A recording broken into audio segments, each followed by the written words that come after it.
Getting some more news that's coming in, where the Trump-Putin summit planned for Budapest is now on hold after a call between U.S. Secretary of State Marco Rubio and Sergei Lavrov, the Russian foreign minister. That is the big piece of news that's coming in when it comes to any kind of movement on achieving that ceasefire between Russia and Ukraine. Now remember, there was this peace summit after the Alaska summit. There were talks of this peace summit in Budapest between Trump and Putin. But now what we are learning is there was a call between U.S. Secretary of State Marco Rubio and Sergei Lavrov of Russia. But now that entire summit has been put on hold, that summit between Trump and Putin, as he attempts to achieve that ceasefire between Russia and Ukraine. And we just reported how he's been putting pressure on Kiev to make those major concessions. Akanksha, how do you read this?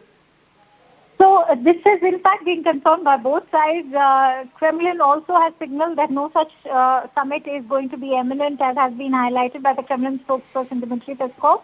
On the other hand, sources are telling us through Reuters that there are no plans for President Trump to meet with Putin in the immediate future, as has been indicated by Trump administration officials.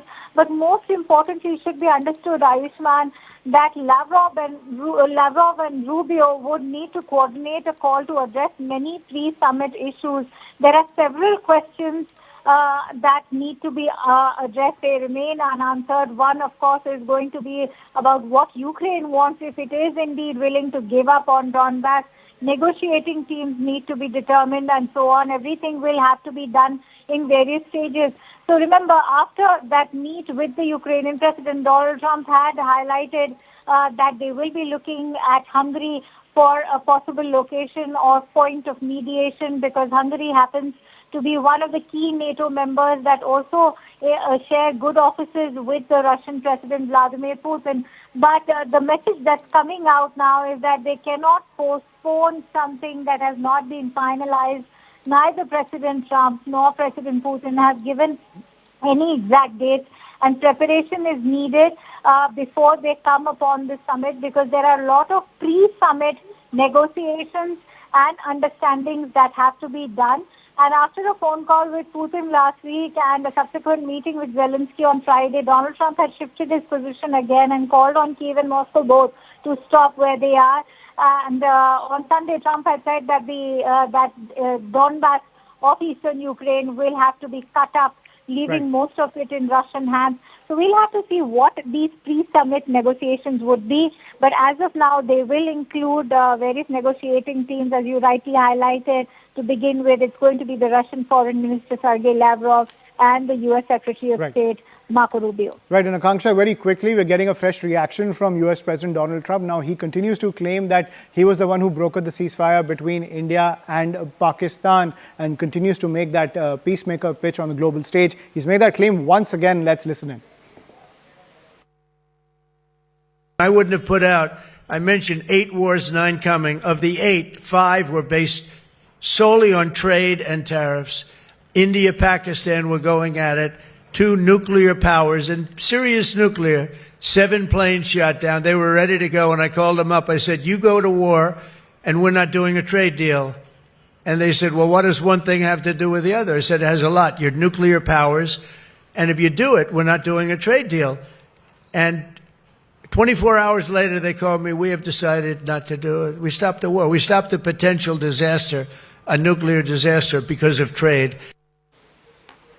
And Akanksha continues to be with us on the broadcast. So Akanksha, regardless of the clarifications coming in from all levels of the Indian government, Trump continues to hammer this point that he's the one who brokered that ceasefire.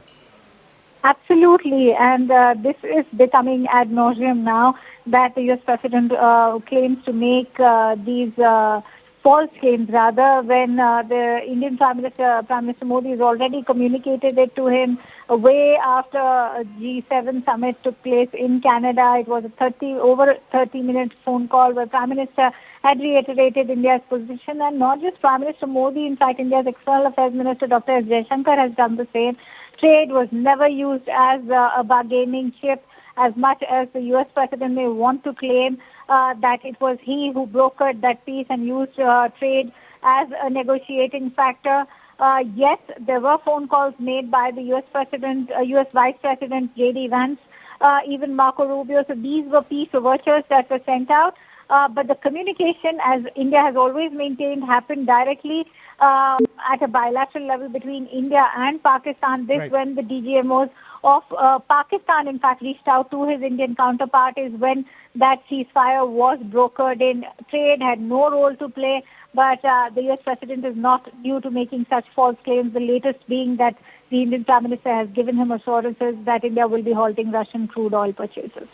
Right. Thank you, Akanksha, for getting us that piece of breaking news. And once again, Trump continues to hammer this point that he brokered the ceasefire, falsely making this claim time and time again as he struggles not just with the ceasefire in Gaza, but even the ceasefire between Russia and Ukraine.